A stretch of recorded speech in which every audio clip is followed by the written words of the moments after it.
नमस्कार, बॉबी किचन में आपका स्वागत है। आज मैं आपके साथ शेयर करूंगी पपीते के बहुत ही खस्ता पराठे। ये पराठे खाने में बहुत ही खस्ता लगते हैं और आपको तो पता ही है कि पपीता जो है बहुत ही हेल्दी होता है। तो एक बार इस तरह से पपीते के पराठे ज़रूर ट्राई कीजिएगा, आपको बहुत पसंद आएंगे। और ये आप बच्चों को टिफ़िन में भी दे सकते हैं, बच्चों को भी ये पराठे बहुत ही पसंद आते हैं। अगर आपको मेरी ये पराठों की रेसिपी पसंद आती है तो मेरे चैनल को सब्सक्राइब जरूर से कीजिएगा। तो आइए बनाते हैं पपीते के खस्ता पराठे। पराठे बनाने के लिए मैंने एक कच्चा पपीता लिया है, इसको मैंने वॉश करके लिया है। सबसे पहले तो हम इसमें से जितने हमें पराठे बनाने हैं उतना हम इसका पोर्शन निकाल करके अलग कर लेते हैं। हम इसके अंदर से बीज निकाल लेंगे क्योंकि ये खाने में कड़वे लगेंगे। हमें इनको इस तरह से निकाल लेना है। उसके बाद हम इसे किसी पीलर की हेल्प से पील कर लेते हैं।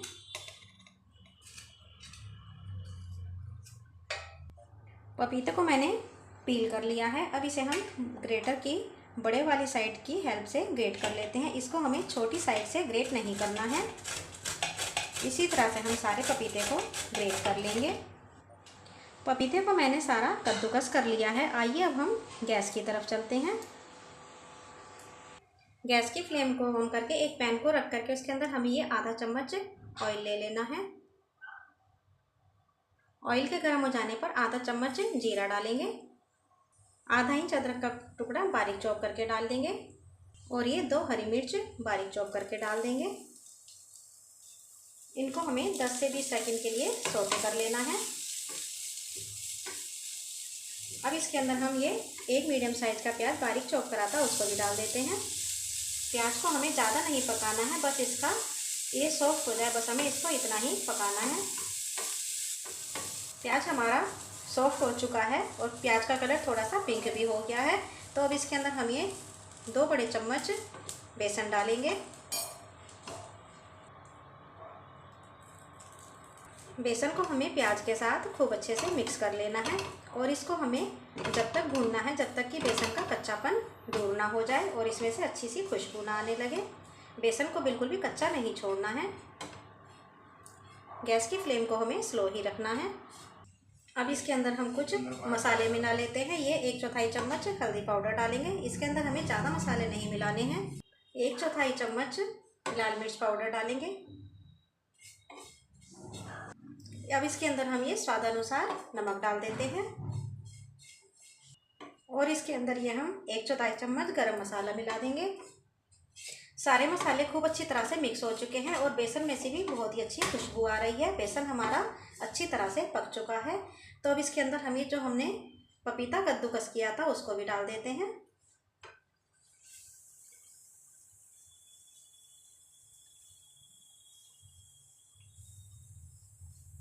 अब पपीते को हमें मसाले के साथ खूब अच्छे से मिक्स कर लेना है।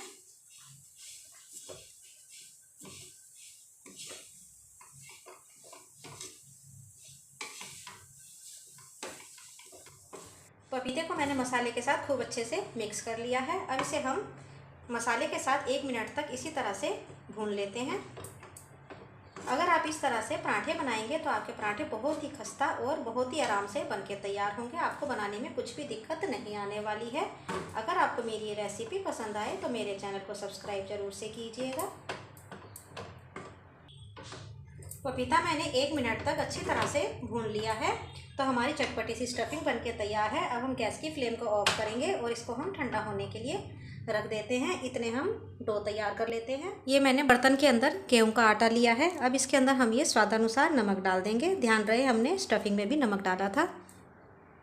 और इसके अंदर ये 1 चम्मच घी डाल देते हैं। आप घी, तेल, मक्खन कुछ भी ले सकते हैं, इससे हमारे पराठे खस्ता बनेंगे। अब नमक और घी को आटे के साथ खूब अच्छी तरह से मिक्स कर लेते हैं। अब इसके अंदर हम धीरे धीरे करते हुए पानी डाल लेते हैं। पानी हमें एक बार में ज़्यादा नहीं डालना है, नहीं तो हमारा आटा पतला हो सकता है। इसलिए हमें आटे को हमेशा धीरे धीरे करके ही पानी डालना चाहिए। डो हमारा तैयार हो चुका है। पराठों का डो हमेशा सॉफ्ट बना करके ही तैयार करना चाहिए। अगर टाइट बनाएंगे तो स्टफिंग हमारी बाहर निकल जाती है। तो आइए अब हम पराठे बना लेते हैं। अब हम डो में से एक पेड़ा ले लेते हैं।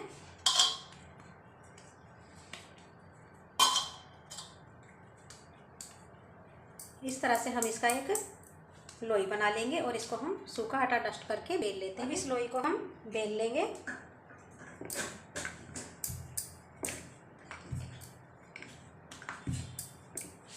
अब हमें इसके अंदर स्टफिंग भर लेनी है। हम इसके अंदर भर भर के 2 चम्मच स्टफिंग रख देते हैं। स्टफिंग अच्छी होती है तो पराठे भी खाने में स्वादिष्ट लगते हैं।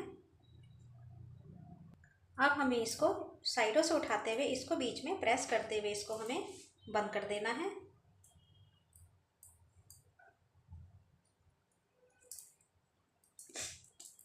और जो एक्स्ट्रा यहाँ पे आटा आ जाता है उसको हम हटा देंगे, यह खाने में अच्छा नहीं लगता है। अब इसको हम सूखे आटे से डस्ट करके इसको हमें हाथों से इस तरह से थोड़ा सा फैला देना है। इससे हमारी स्टफिंग चारों तरफ अच्छी तरह से स्प्रेड हो जाती है। अब इसे हम किसी बेलन की हेल्प से बेल लेते हैं और हमें साइडों में ज़्यादा प्रेशर नहीं डालना है, हमें बीच में प्रेशर डालते हुए इसको बेल लेना है। तो अब आप देख सकते हैं कि पराठा हमारा बिल्कुल भी फटा नहीं है। अब इसे हम दोबारा से सूखे आटे से डस्ट कर लेते हैं।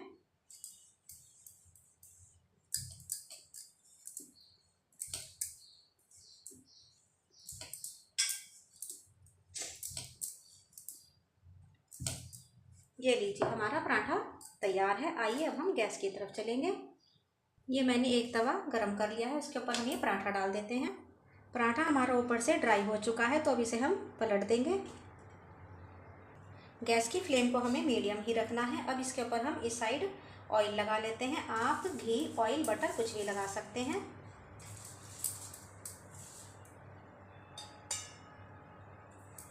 अब इसे हम इस साइड से भी पलट देते हैं। इस साइड भी हमें ऑयल लगा लेना है।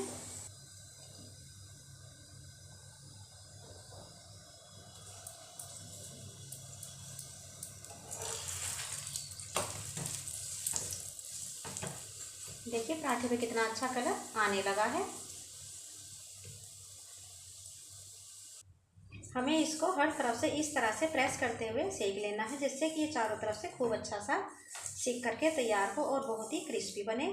अब इसे हम दोबारा से पलट देते हैं तो आप देख सकते हैं नीचे की साइड से भी ये खूब अच्छा सा सेक करके तैयार हो गया है। इस तरह से प्रेस करके बनाएंगे तो पराठे बहुत ही स्वादिष्ट बनते हैं। लीजिए पराठा हमारा बन करके तैयार है। तो अब इसे हम किसी प्लेट में निकाल लेते हैं। इसी तरह से आप और पराठे भी बना सकते हैं। तो अब मैं और पराठे भी इसी तरह से बना करके तैयार कर लेती हूँ। मैं आपको एक पराठा और स्टफ़ करके दिखा देती हूँ। इसके अंदर हम इस तरह से 2 बड़े चम्मच स्टफिंग रखेंगे। स्टफिंग को हमें इस तरह से बीच में अंगूठे से प्रेस करते हुए लॉक कर देना है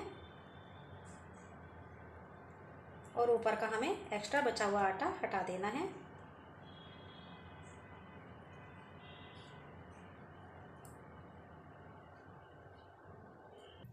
अब इसे हम हल्के हाथों से बेल लेते हैं। प्रेशर हमें साइड पर नहीं डालना है, प्रेशर हमें बीच पर ही डालना होता है। पराठा हमारा तैयार है। आइए अब हम गैस की तरफ चलेंगे। लीजिए हमारा दूसरा पराठा भी बन करके तैयार है। अब आप इन पराठों को दही के साथ खा सकते हैं। दही के साथ ये बहुत ही टेस्टी लगते हैं।